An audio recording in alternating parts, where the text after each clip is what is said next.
The Seahawks defeated the Broncos yesterday 26-20, earning Mike McDonald his first win in his first game as head coach in the NFL. Brand new head coach, brand new coaching staff. We were excited leading up to this game with all the talk, with all the things surrounding the offseason. We finally got to see it in action for a full game. And you know what? Had its ups and downs. A lot of positives that we took away from that game, especially on the defensive side of the ball. Obviously, the offense that we talked about yesterday, tale of two halves. But nice adjustments by Ryan Grubb coming into halftime. Today on the show, joining us to break down a lot of analytical side of yesterday's game and to talk about the Seahawks' upcoming game against the New England Patriots is Seahawks Nerd. We've had him on the show a couple times. He's an awesome guest to have on the show. Real analytical guy. So we're going to get into a lot of that stuff and break down yesterday's game and get into all that stuff with Seahawks Nerd.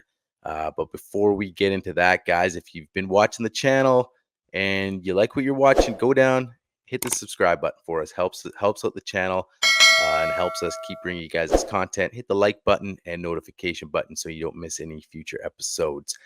So on the other side, Seahawks Nerd on the Hawks Zone Rundown. Well, I'm the best corner in the game. Look at this run. What a run. Marshawn Lynch. Get off me. DK. Yes, sir. Hey, it's John Schneider with the Seattle Seahawks. And Washington's got a lead. Leon Wilson to catch. Jackson, Smith, and Jigba. The Seahawks are going to host the NFC Championship. Every year, the NFL does. Is it going to be another 9-8? Mike McDonald's got to finish something. They have to fix the offensive Part of his line. success and part of Ambition of being the LOB Want to hear? That's trading DK Metcalf. Play him aggressive. This is the Hawks Zone Rundown with Ryan and Bryce. Joining us tonight on the show, return guest Seahawk Nerd. He is back with us to break down yesterday's win. Seahawks win 26-20 over the Broncos. Mike McDonald's first game as a head coach. Seahawk Nerd, a bit of a rough start to start things off. Ryan Grubb, big time adjustments in the second half and, really got the run game going and separated themselves from the Broncos there. Defense just looks solid from start to finish, really, when you're talking about a brand new D, brand new schemes. We just talked before we came on here about, new coaches, all that stuff. What was your overall take of the game to start things off here, man? Overall take is, week one, it doesn't necessarily mean that they're going to be X, Y, or Z the rest of the season, or they're going to finish as a top team or a bottom team. It's just week one. You want to get in there, do your stuff, get out with a win.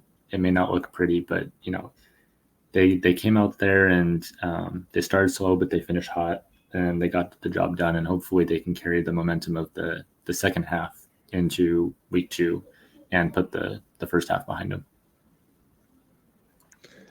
So, Seahawk Nerd, what do you take out of the interior offensive line play for the game? Bradford and Tomlinson. The first half was rough, I think is a good way of putting how poorly they both played, I think, in general. Do you think both of them will be the starters there for the rest of the year? Or do you think, even though they had a good second half, that there may be even competition going into this week to see who starts versus New England? It'll be interesting what they think of Christian Haynes in terms of whether he is projecting to be a left guard or a right guard. I think they're just kind of keeping their options open in terms of figuring out where he fits best for his strengths, more so than just putting him wherever they have a hole. And so they're going in with the mentality that Tomlinson and Bradford are their starters.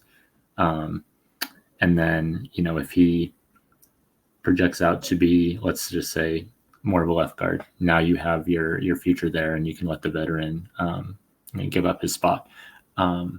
Maybe Haynes is projecting better to be right guard.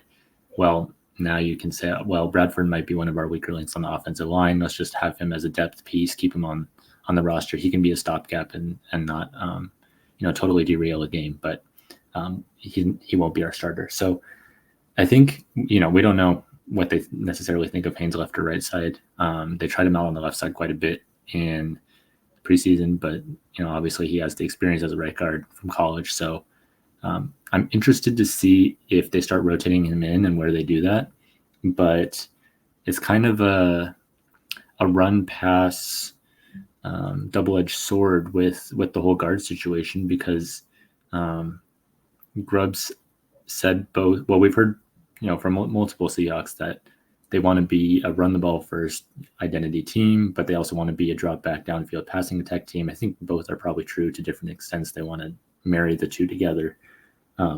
But it's like, well, do you want to put Christian Haynes on the right side and have his run blocking go to work, or do you want to develop him as a pass protector and use his kind of freakish athletic strengths to try to make him a great pass blocker, and then plug him in on the left side, and now you don't have to worry about finding a new left guard after Tomlinson. So it's probably the biggest storyline to follow is the guard situation going forward in terms of at least the offensive side of the ball.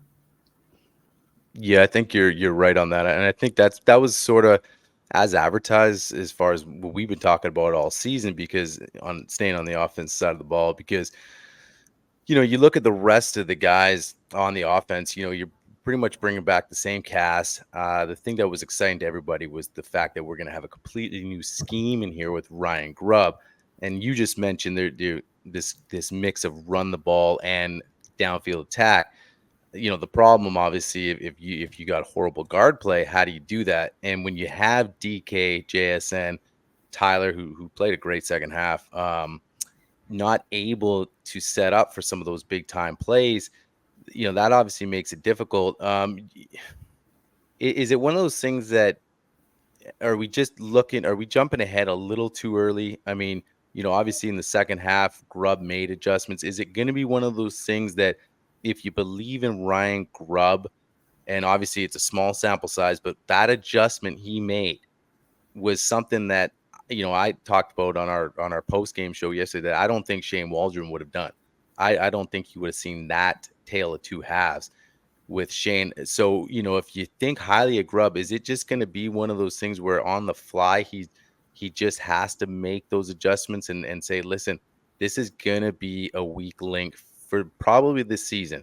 You might be able to find the best fit, if you bring in Haynes and move him here on the right side or left side, but he is a rookie. That it does take time. So you think it's just really going to come down to the mind of Grubb and just trying to figure all that out to still have a bit of that downfield attack, because obviously we didn't see it yesterday. Yeah, I think he came out that game wanting to show off all of his off-season work and go straight into the downfield attacks. And I think it's hard to tell from the broadcast angle, and I have to spend more time with the All-22, but I think the concepts, at least for the wide receiver routes, were getting open. It's just that Gino had next to no time on like every other snap to actually throw the ball there.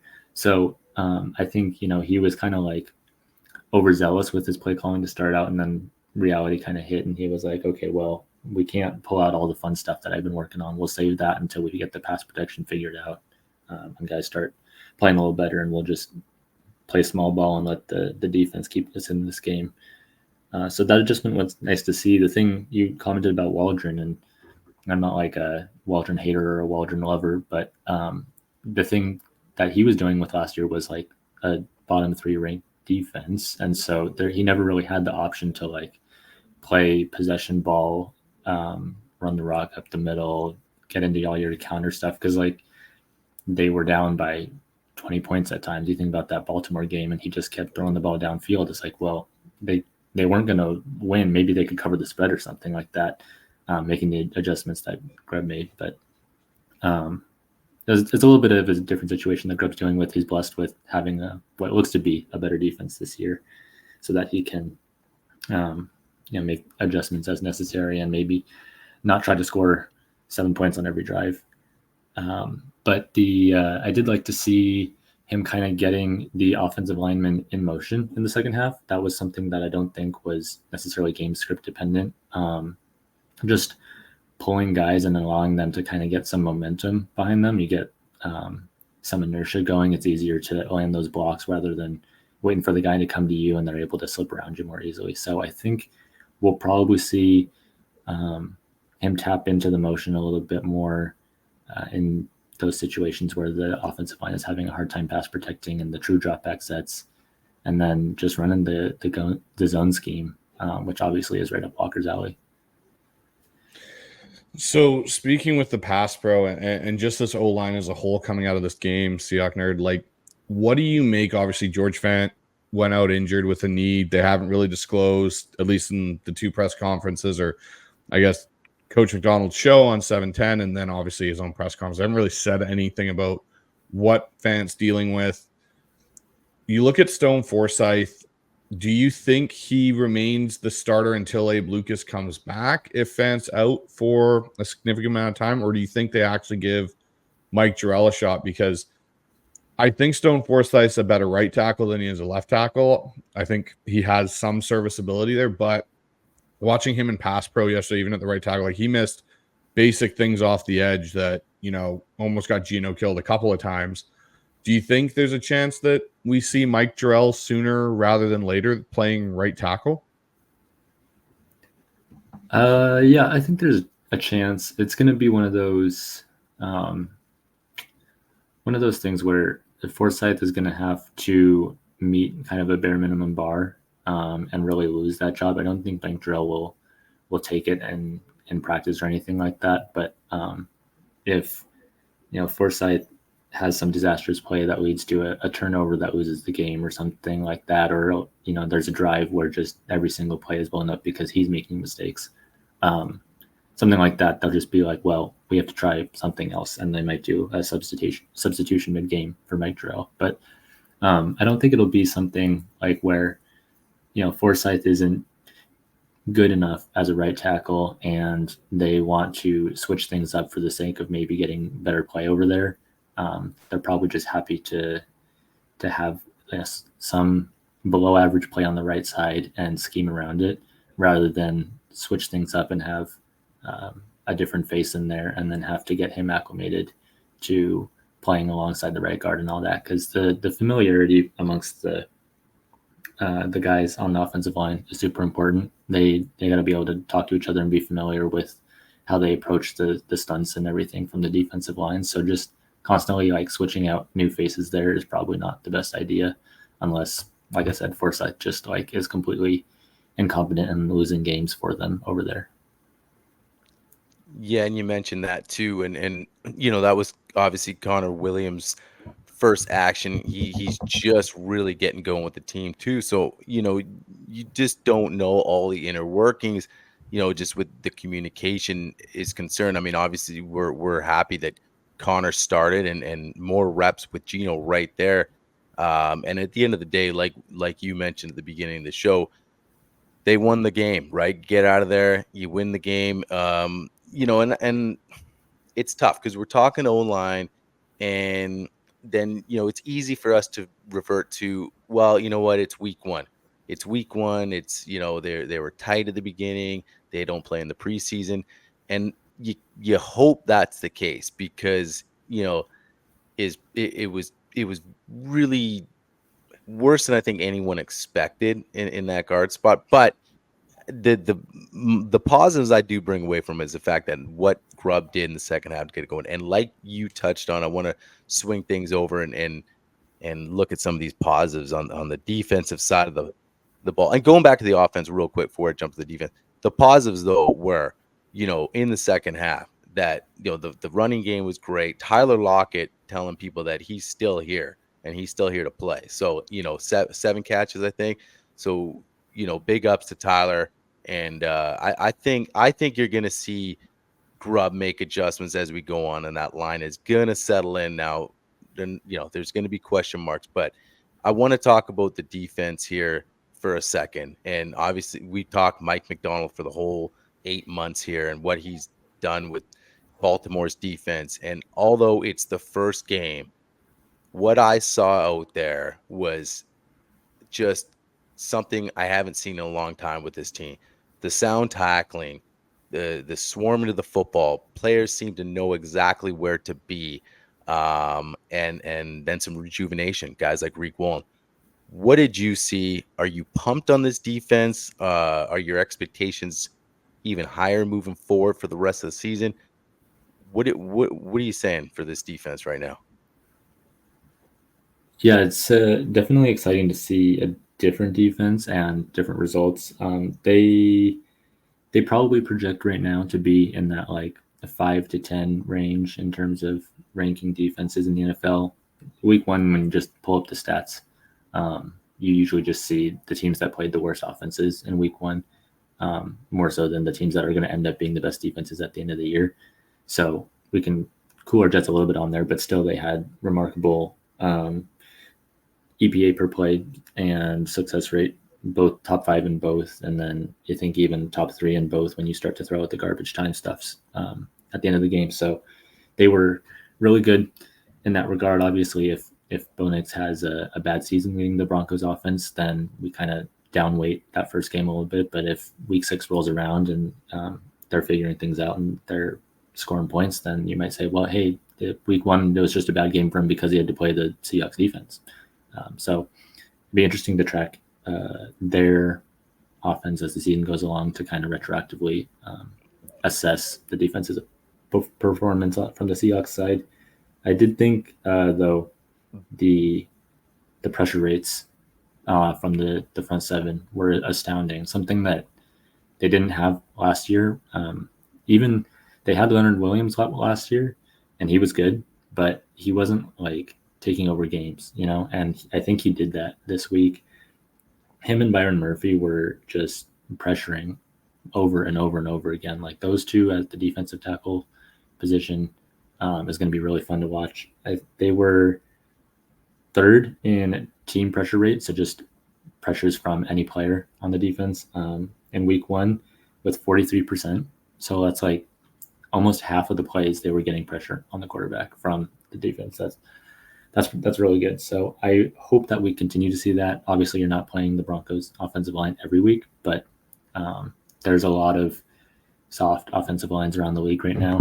So they should expect to be able to exploit that in most of their matchups this season.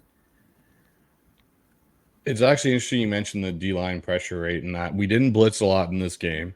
We actually kind of stayed out of our blitz, which Pete Carroll used to try and use lately to create pressure. But the one guy that actually stood out to me, and I don't know if he stood out to you at all, Seahawk Nerd, was actually Draymond Jones.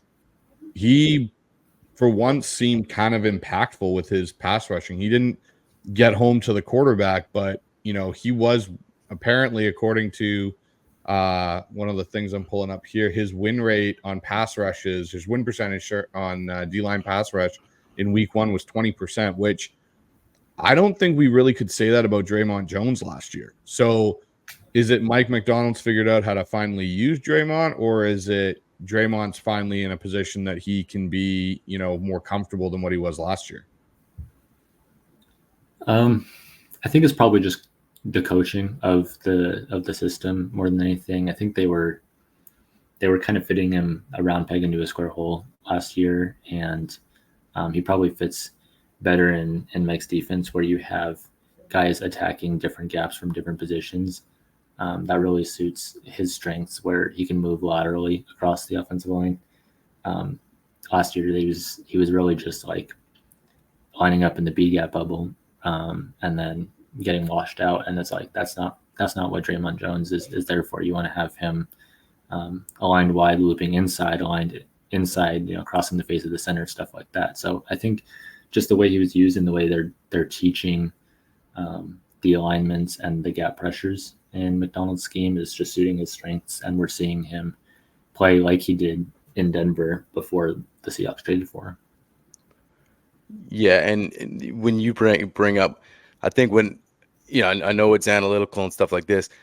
When I'm looking at the game too, and whether it's the Denver Broncos or the Niners or whoever you're playing, they were breaking up screens, they were tackling. Reek Wallen was blanketing number 1 receivers. picking balls off. They won in the turnover game. That's the kind of stuff where I look at it is more like that comes down to the coaching. That comes down to the confidence level of this defense. Bryce and I talked about every time you've been hearing these guys step up to the podium, it felt real. Like it felt like they believed in Mike Macdonald and what he's selling them, and just B as a unit is recognizing the talent they have across the board. Bryce and I were talking about the linebackers yesterday, about Dotson, and all respect to Bobby Wagner, Hall of Famer, obviously, no question about it, first ballot.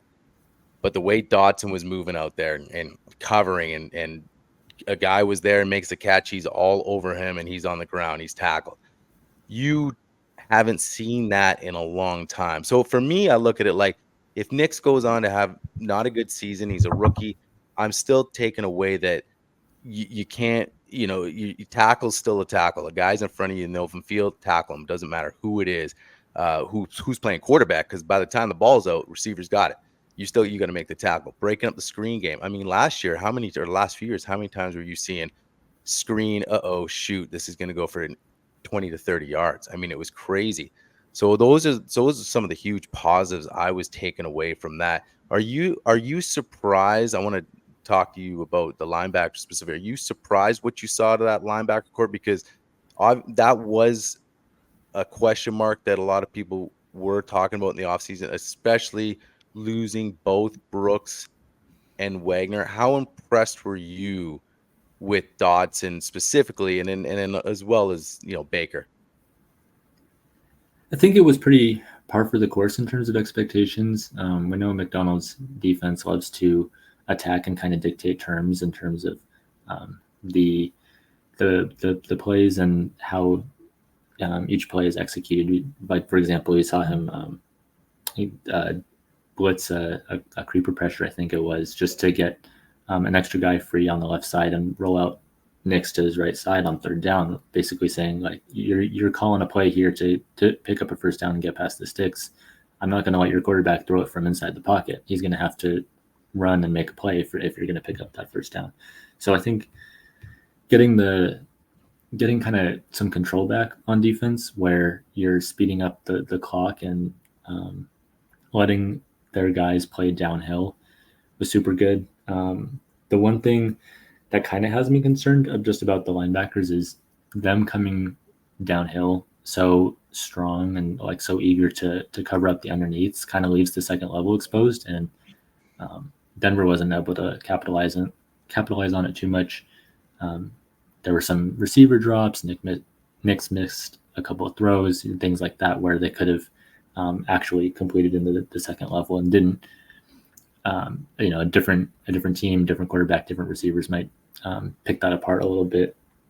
We'll see if that happens week 2, but I do think Dodson is an interesting guy where his tape looks different than it did in Buffalo so far, and I think that's a testament to the coaching that they're getting in Seattle, that linebacker group, and not being asked to do quite as much down the field and carry receivers all the way down the seam. They're just taking away the checkdowns and then letting the safeties and cornerbacks show off their strengths, because that is the strength of the team, or the defense at this point is the cornerbacks and safeties. So let the linebackers play fast downhill, make plays, and just let your secondary show off. And it did. I mean, we saw those interceptions. So that's cool to see. I hope that that doesn't get exploited. It might by certain teams and certain schemes, but we'll just have to see. I'm curious to see like what their match rules are when they start getting some more inventive play action looks from other teams. So, kind of wrapping up the Broncos here, what are you looking for as this team now goes into playing a New England Patriots team this week? They've obviously coming off their own victory over Cincinnati, which I was, to be honest, kind of shocked by that Cincinnati played as poorly as they did. How does Seattle's offense, for example, we'll start with the offensive side, their offensive line and their scheme that they use this week, does it change much? Like the second half, I should say, of Seattle's scheme change much going into this Patriots game with the defense they're going to be seeing from New England? I think it probably starts off the way we saw it finish in week 1. I do think they might have to change course a little bit, because I think the Patriots are better equipped to deal with the stuff that worked against the Broncos.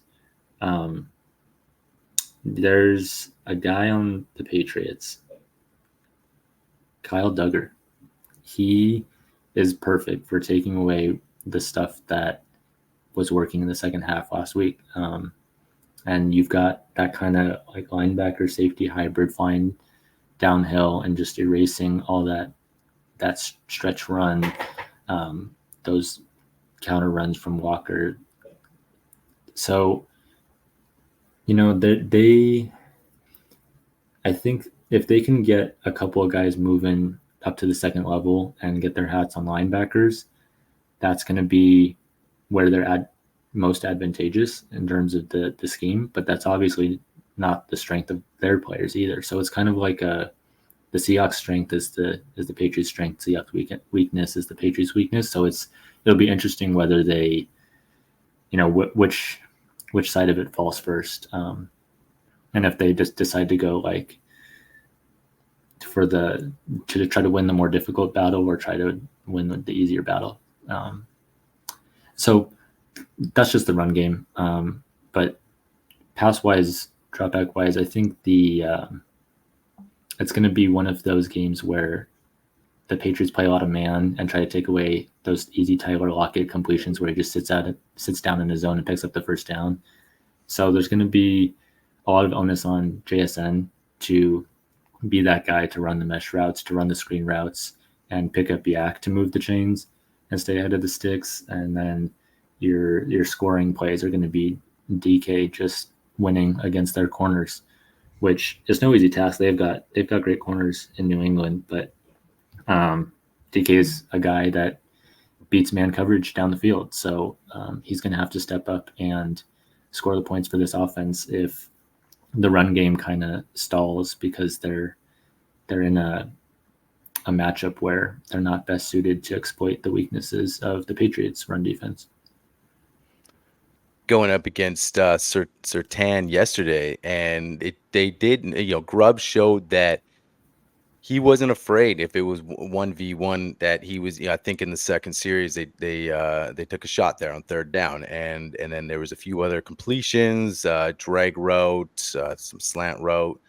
Surtain's one of the best in the biz, right? If not the best. So, like you're saying, it's going to be one of those things where I think that Grubb just makes adjustments as the game goes on. Again, like I don't know how he wants to start it off, but I think that's when we look at this offense and the players we have. I think you feel like you have that luxury where, okay, if a team has, like you said, they talk about the safety game with the Patriots, but then you got the three-headed monster receiver, and then you can toss Noah Fant in there too, who's definitely going to get more involved in this passing game this year. So I look at it like, it's going to be sort of an approach. If this is the game plan coming out, if it's not working, then we're going back. Tyler, the nice thing about Tyler yesterday, man, your thoughts real quick. I know I'm not talking to the Broncos, but it seemed like that chemistry was just clicking with Geno, that like a guy that Geno can trust. Touch on Tyler a little bit, and you mentioned him against the Patriots. He had a couple back shoulder throws yesterday that seemed like that chemistry was just on point with that timing. That's hard for anybody to stop. And then the game winner to seal the game on that last down. Your thoughts real quick on Tyler. You heard a lot of people writing him off, like we don't need him anymore because we got JSN now. What do you feel like Tyler's going to bring to this game and just the season as a whole in this receiving core? Yeah, I'm telling you, people got to stop predicting the Tyler Lockett fall off season. We do it, I think, feels like every year, or we have been for the last 5 years.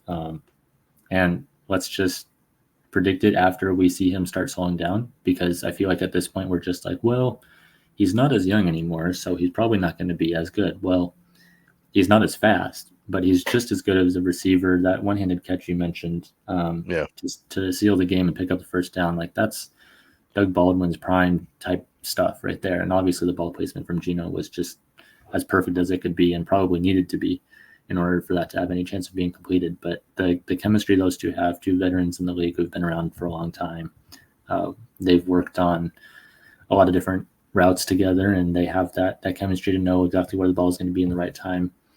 And the nice thing about Lockett, and obviously people talk about, is sliding down and not taking hits and stuff. And you can nitpick about that, but the dude stays healthy, and he's having a career that is longer than people are expecting, and staying at a high level throughout those years. And so to have the deep ball tracking skills that he does and being able to preserve that, I think is super important. When you don't have him having to take on the hits in the short game and letting JSN just kind of be your shifty yak guy down near the line of scrimmage, Lockett can just continue to track those balls, make the catches, fall down, get out of bounds, get back up and do it again. So I think he has just as good of a year as he did last year, and we should probably stop expecting that to slow down.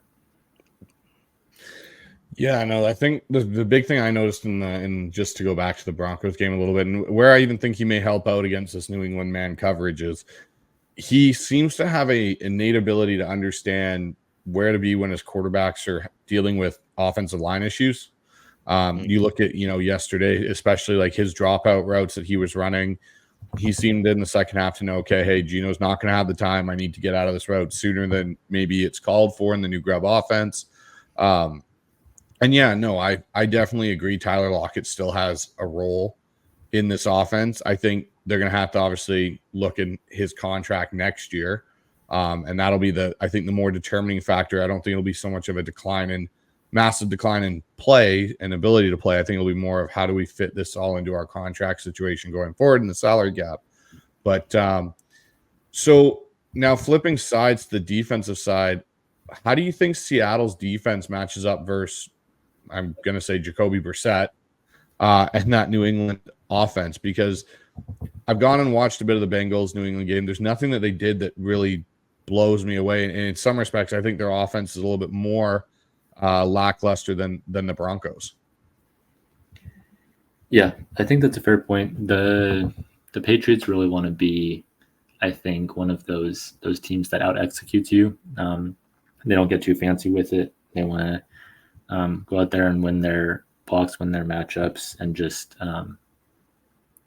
beat you on the simple stuff. I don't want to say the simple stuff, but like having a tight end leak out over the middle and just find his way across the goal line when they're 5 yards out, like the kind of straightforward stuff like that, where one guy just beats the coverage that's called.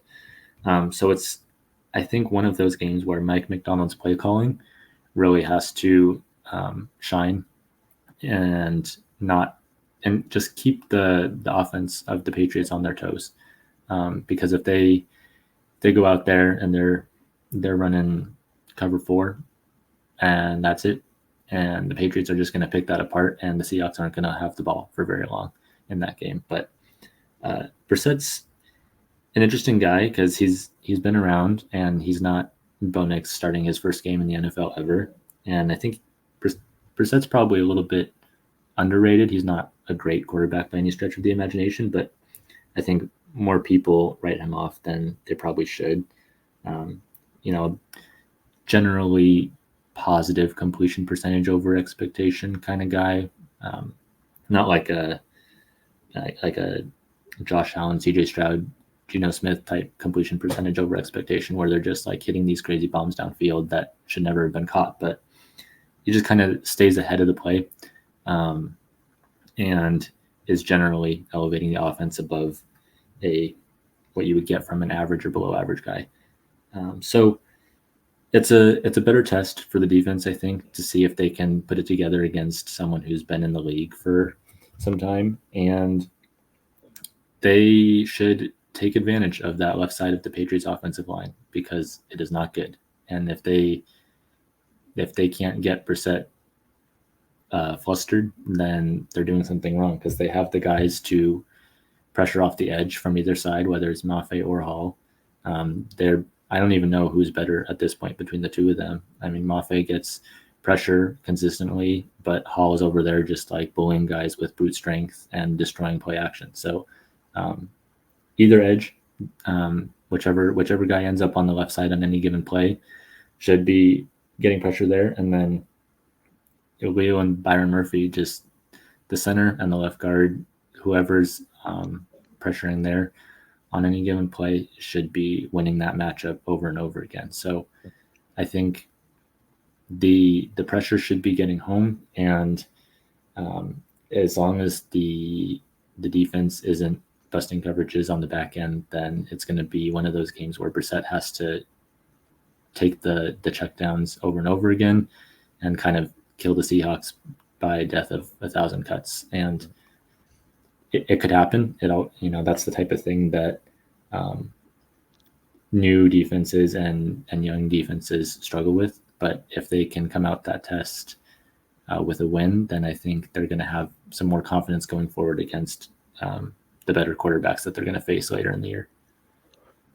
Seahawk Nerd, I know you just kind of touched on some matchups. Yeah, going back to Derek Hall, we're so high on him. Like, just the way, whatever he's done in the offseason, just, he was a guy that when this whole new coaching staff came into play and Mike Macdonald, we talked about a few key guys that were like, these guys could really benefit from a guy like Mike and the new defensive schemes, and just taking talents of each guy and putting him in the right place to succeed. Derek Hall was a guy we talked about. Reek was a guy we talked about. So, you talk about that matchup. Give me a key, because one of my keys, and this is honestly, I think, is going to be the toughest task, is going across the country, playing that 10 a.m. Pacific time game for Seattle, right? The team that has to travel more miles than anybody. That doesn't get talked about enough, and that's that, talking about analytics, that's a huge statistic that really just doesn't get talked about. I mean, it's such a disadvantage for us. The fact that, can't they slate that game over to, a 4 Eastern time, right? Like that is tough to go across the country. So that's a key for me. Like, how does Mike get this team ready to go, traveling across country, the early start? That's gonna be key.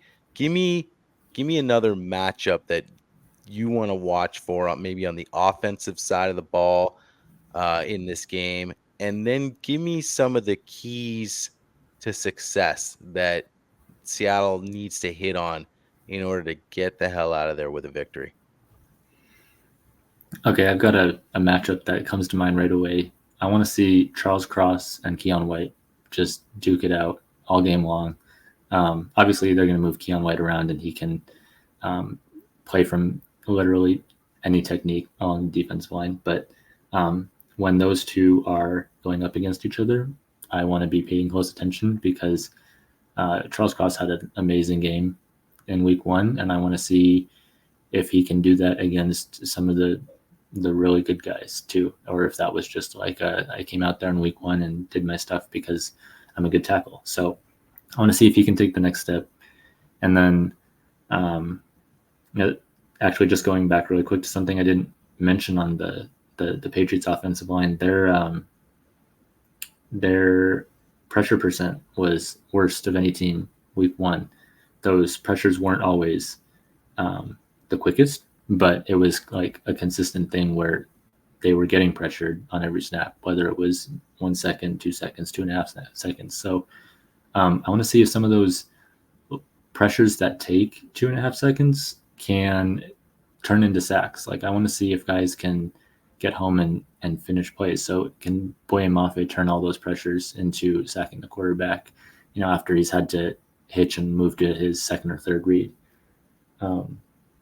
And then obviously Seahawks offense, DK Metcalf, Christian Gonzalez, super exciting corner that didn't get enough playing time last year.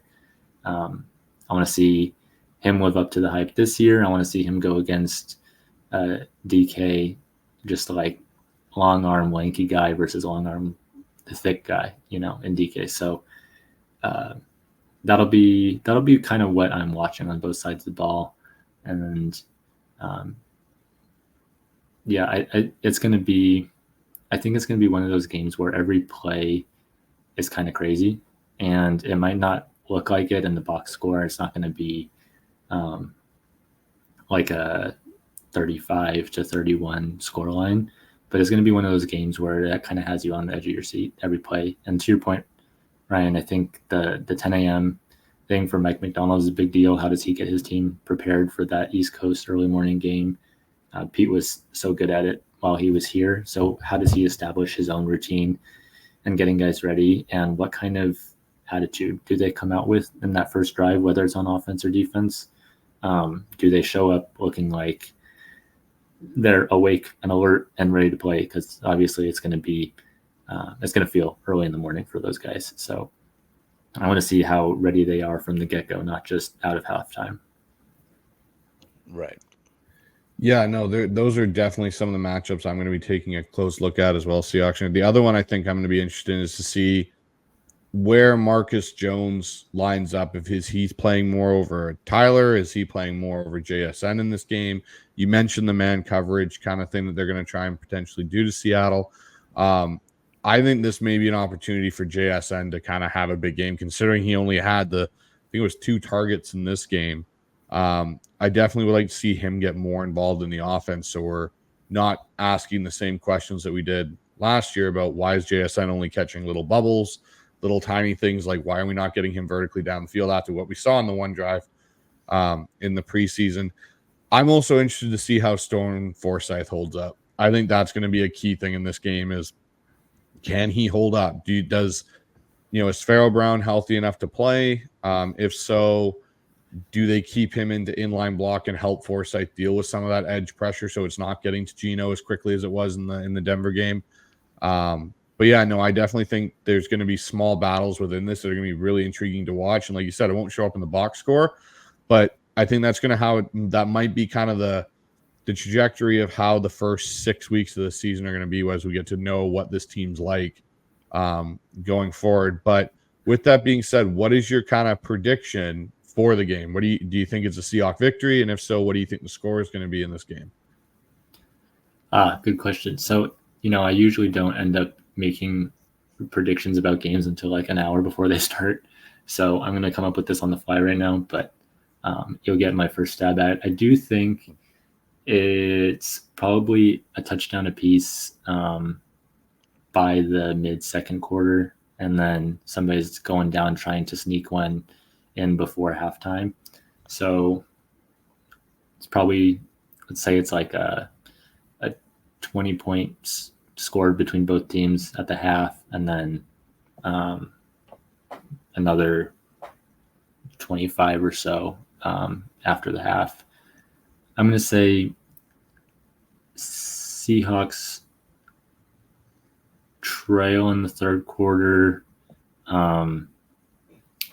settle for a field goal, get a stop, come back, score a touchdown for 10 unanswered points, win by like 6 or something, 6 points, 5 points, something like that. So final score prediction, let's lay it down at 27-21. And it's probably not like a 3 touchdown 21. It's probably, some field goals and a 2-point conversion or something funky, because I don't think the Patriots are just going to go down there and get 3 touchdowns and then nothing else. We saw it in week 1 too. Like, that was a weird scoreline. I think it's going to be another one of those games. Hopefully not the safeties. But I was just going to say, hopefully not a couple of safeties there anymore. Almost the third safety, actually, with that Ken Walker play that he bobbled that almost became another safety. So I got the Seahawks winning, and I got them at I got 21-13. So that's where I'm throwing it. I think the defense is gonna just, I don't know, man. Just from what I saw, and I think they're gonna build on it. Brissett, like you said, he's a solid veteran guy. He's been around. I think, I do think they're going to get a TD. I like what I saw out there, and I know they're going to have some hiccups. I know you could have a totally opposite game and nothing goes right defensively, and they miss assignments, and communication's a thing. Like, they're not dialed in, and they're not firing all cylinders. They can't be. Maybe I'm wrong. Maybe they are, but I would be so surprised. But I just think what I saw with the way they're tackling, blowing up screens, just I think they're going to be confident as hell going into this game. So I have the defense playing another good game. I think they're gonna pressure them, and I think the Hawks do enough offensively. I don't think you're gonna see a crazy amount of firepower. I just still have the concerns with the interior until I kind of see a little more. I mean, I did like with the adjustments, but I still, 21 points on the road. So that's what I got. 21-13 Hawks. Bryce? I got a weird feeling this offense is going to go through another growing pain in the first half again. Gerard Mayo's good at dialing up defense. He played for Belichick. He knows that they're at home. Yep. Like we've all kind of alluded to, this is Mike Macdonald's first East Coast trip, beginning of the year. I think there could just be some struggles with getting their feet underneath them in that first half. So I kind of agree with Seahawk Nerd, where I think it's going to be a lot closer in that first half. I think Seattle goes into the fourth quarter losing. I think they're down 20-13. And then I think they end up winning 24-20. I think they end up kind of getting their feet back under them, getting 2 touchdowns in the fourth quarter. And the second one comes, I think, with under 3 minutes left. They're able to finally get one and kind of ice the game that way. I think the defense will play well. I think the defense will get after New England. It's just, I think there's a lot of intricacies that we're not really aware of with Ryan Grubb's offense. And I think K9's health is something to kind of bring up into question. Is he going to be able to play the whole game? Because he had the abdominal injury. I know he said he's fine, but watching that run back again, like, he basically cut and then fell. Like, there wasn't like a huge hit. There wasn't anything. It was almost kind of like a non-contact. And the last time we saw something like that with a running back was Marshawn. He ended up having a sports hernia. So hopefully that's not what it is. And they, kind of tell us some good news later on this week at the Wednesday press conference that things are better. But I think, having Charbonnet and McIntosh is a little bit different than having K9. So that's why I think Seattle does win. It's 24-20. Yeah, hey man, that's hey, we're in the ballpark. Obviously, I got the lowest score in the group here, but it's gonna be one of those things, like you said, Seahawk Nerd. How do they respond going back east? Like that's really, sometimes the tone is set. It's like this team is flat and they're flat for the game. So that's one of the keys that we all talked about, to kind of see how they can get off to the start. How are they responding right off the hop? So so there you guys go, man. A little breakdown of the Broncos and a little look ahead to next week's matchup. And by this time next week, we're hoping we're talking about a 2-0 Seahawks team. So Seahawk Nerd, man, always awesome having you on, talking Hawks, sprinkling all that analytical stuff with us too. We love that. Before we let you go, man, why don't you let all our listeners know where they can find you and all your stuff? Yeah, at Seahawk Nerd on good old twitter.com or X if you've got the app. And I am going to be doing weekly power rankings of the NFL teams in that tier format, as well as win probabilities for the upcoming week. So real quick, in case you don't follow me and you didn't see it, I posted week 1 win probabilities before the first game kicked off this year. And we were making money both against the spread and on money lines. So if you're interested in seeing win probabilities that aren't from Vegas, take a look at those. This is not betting advice. I have not been proven to make a profit or anything like that. I'm just tracking results as I go. But I do think it's interesting to see where my own personal data analytics compares to what the market thinks. And just if you want to just pay attention to the Seahawks win probability, do that. See what I think their chances are of winning on any given week. That'll be fun. So I got that on my page, plus all the usual kind of random thoughts that I tweet out into the void, and some Geno stats that will be coming eventually once he's got some more games to actually have some data for. So that'll be fun. Yeah, that's all I got. That's awesome stuff, man. So guys, go over there. If you're not on Twitter or X, make an account and get over there and follow Seahawk Nerd, because yeah, interesting stuff. It's just, even if you're not an analytical guy, it's just another side of the game, and I mean, it is a big part of the game now. So if you're not one of those guys, it's a really, he's got a great page, and to really go learn some of it and check out his stuff. So Seahawk Nerd, yeah, we appreciate it again, and we hope next week we're 2-0, and we can all enjoy another fun win. Yeah, agreed. I one last thing. I think the explosives are coming both on offense and defense. So be excited for that, and be also not looking forward to that. But it'll make for a more interesting game than we saw in week 1. So I'm excited to see some plays that gain more yards, at least. Yeah, right. Whether it be for or against us. Absolutely. Sure. Awesome, man. Okay, appreciate it. Guys, that was Seahawk Nerd joining us on the show.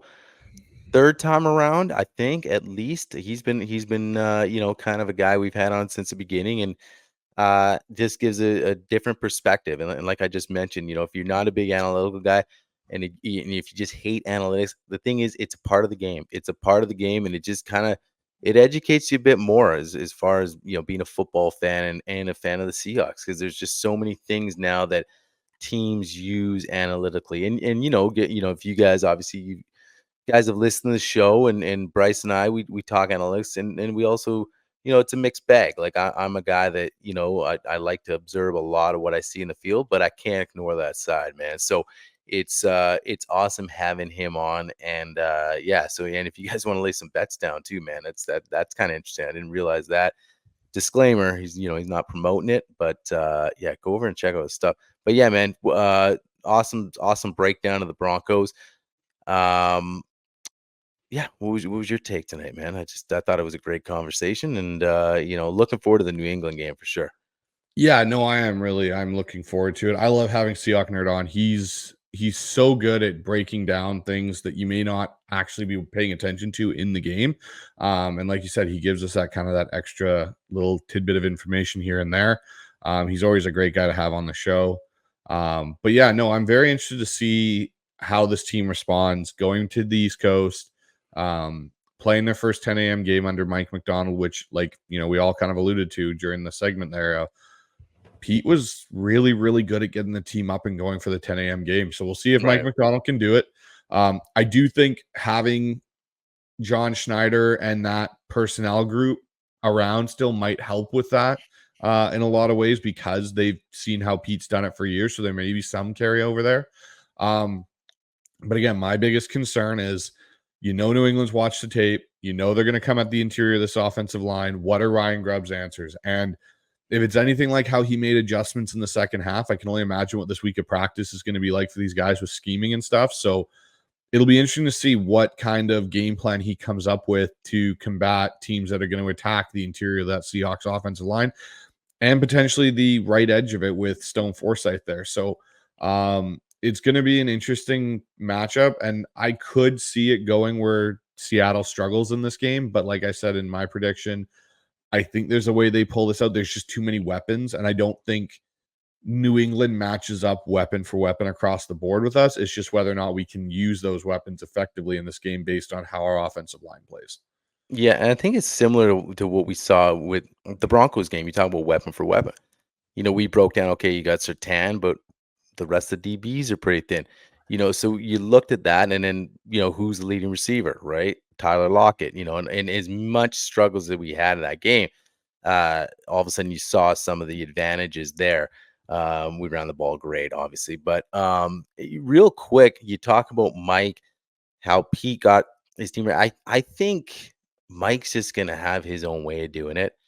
And I am right now not lacking any confidence of how Mike Macdonald is preparing his team to, compete and go into a football game. And I know it's a small sample size, but from everything you've heard, what you saw on Sunday as far as sticking with it, as bad as that first half offensive was, no one got flustered. There was a plan in place, an adjustment that was made, and it was like nobody was worried about it. It was like, we know we're good. Mike hasn't prepped. I want to get your real quick last thing. And it's as far as when you look at, here's an example, when you had Reek Wolin talking today, and I saw something, they asked him about Reek, and it's like they really like Mike McDonald. And it's they try their best. And I think with some of these new guys that weren't around on Legion of Boom days, like Reek Wolin, I really feel like, and it's not a slight on Pete, I know we have to say that, but I feel like he lost the locker room the last few years, because Reek was like, I think by accidentally he said something like, it feels like an NFL team now. And it was an interview, it wasn't the presser, it was an interview just yesterday or a couple days back. And it was like, then he's like, not like it wasn't before, but it's like this feeling that guys are like, they really like what Mike's bringing. And I felt like, maybe that had some of the to do with Reek's play last year, where some of these guys were checked out. I think what you saw, and this is, I understand where Reek might be coming from with that comment. I'll have to go and find the exact context of it just to kind of get the Yeah. idea of what he's getting at. But what I can gather, and what I've, just talking to different people that I know around the team and whatnot, the thing I get the vibe of is those early years with Pete, where everyone loved the culture and everyone was Yeah. so bought into it. You look at the guys you had on that roster. Yeah. You had the Richard Shermans, the Cam Chancellors, the Marshawn Lynch's, the KJ Wrights, the Brandon Meebanes, who people forget about, Cliff Averill, Michael Bennett. And I think the one thing people don't understand about that LOB defense was Pete didn't have to hold people in check. They held themselves in check. Yeah. And then they held the entire team in check. And when you started to lose Cam and Earl and Richard and Red Bryant and Meebane and all those guys on the defense throughout the years, you started to lose that player held accountability. Pete's system works great when you have that. It was no different than when he was at USC and he had the Troy Polamalu's and the Lofa Tatupus and the Ray Malalugas and, the Matt Leinerts and Carson Palmers and those type of guys, those alpha personalities that can hold everyone together. But as it kind of eroded, you kind of started to lose that when you got guys like Jamal Adams in here, who's a loose cannon. And, you had Quandre Diggs, who was kind of like that earlier regime, but one of the guys isn't going to do it all. Bobby wasn't going to do it all by himself.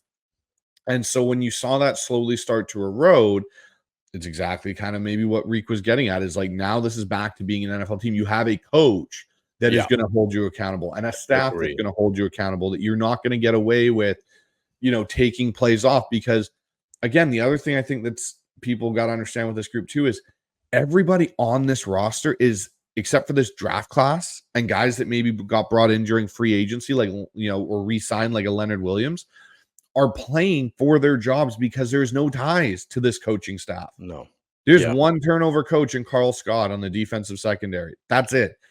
All these other guys are playing for jobs. Lincoln Tomlinson, Bradford, Stone Forsythe, all these guys, Olu, are all playing for their jobs next year because Mike McDonald has no allegiances to these guys. He didn't draft them. He didn't bring them in. So he can go and get guys that he wants that are going to buy in. And that's where I think you see these guys now understanding what Mike McDonald's all about, and what he's bringing is it's a level of accountability. Like, I'm going to hold you accountable. You hold yourselves accountable. But if you don't, here's the door, and we'll bring someone in that's going to be able to do that and follow that kind of culture going forward. And I think his resume obviously speaks for itself too. I mean, that's the thing. Yeah. You come over and you say, okay, this is what this guy just did in Baltimore. Took a 30 or 31st ranked defense, brought him in the middle of the pack, and then brought him to first. And it's like, okay, we want that. And obviously, and then he's been in with the team for a while now. So you get to know the Mike McDonald as a man and a person. And you say, okay, you know what? I respect this guy. He knows what he's talking about, the attention to detail. And you mentioned the accountability. So I just look at all that. But yeah, going back to it, I just think I'm just 100% confident that Mike, as far as preparation's concerned, he has a plan. I think he'll have these guys prepared. Whether they come out with victories, I mean, that's going to take time. Like guys, yeah, it's going to be it's hard, right? We're Seahawks fans, right? Yep. It's going to be hard when we sit here on prediction day and you got to tell me I have the Seahawks losing. That's a hard thing to do, But Mhm. we separate fan to Ye breaking down the football games. So and there's going to be times where we're going to have to sit here and say, I got Seahawks losing this game, and then hopefully we Yep. come back on our post game and said, glad we We were were wrong, wrong. and then sometimes we'll be right. But so yeah, just summing it up, man. I think I'm confident, Mike. And yeah, I'm pumped for another game, and I just I'm it's gonna be a fun season, man. So I'm looking forward to it. Here's just kind of an interesting little tidbit to leave our yeah, listeners with. I just got, as our shows go on, I always got Twitter pulled up to see if news drops. Doug Baldwin came out with a tweet just now about Mike McDonald. He goes, "It's a new era in Seattle. Mike is not only a good coach, but more importantly, he is a good leader for those young men. That makes me happy. The Seahawks got a good one." So you good. can see now Yeah, with Cam and Marshawn and Sherman what Marshawn on he's the saying on his sidelines yesterday. podcast. Doug Baldwin's now coming out. Like, these guys are Yeah, part of that original group, and they're looking at exactly. this guy going, this is the right guy for the job. Like, he's Right. gonna get this and get it going back in the direction it should be. So you know what? I agree. There are going to be times we're going to have to come on here this season and probably go, yeah, hey, you know what? What's going on? How do we fix this? What's Mm, wrong with the Seahawks right now? But no, Mike McDonald is going to get it corrected. So for no, sure. man, I'm super excited. I'm super excited for this Sunday against New England. So I think it'll be good. We've got obviously our preview show done for this week. So Right. everyone, make sure you tune into this, share it with all your fellow Seahawk listeners and friends out there. So make sure you subscribe, do all the good stuff down at the bottom. And we've also got a cool thing that's going to drop later this week. Ryan, do you want to tell our listeners what's officially going to open up for them to be able to use? Yeah, we're gonna be dropping some merch. So we're gonna be coming out with some stuff that there'll be the link on the YouTube channel. So you can hit that, direct you right to the store, and we're just gonna have a few things on there. So check it out, and it's we're excited. It's gonna be fun, and yeah. So other than that, and guys, remember we're also gonna be coming live to you after the New England game. So we're gonna be doing a live post game like we will every week, and also be tossing those Q&As too. So we love the interaction. So that's it. Seahawk Nerd, guys, go check out his Twitter and X account, whatever you want to call it. And that's it for us today. So go Hawks. Go Hawks.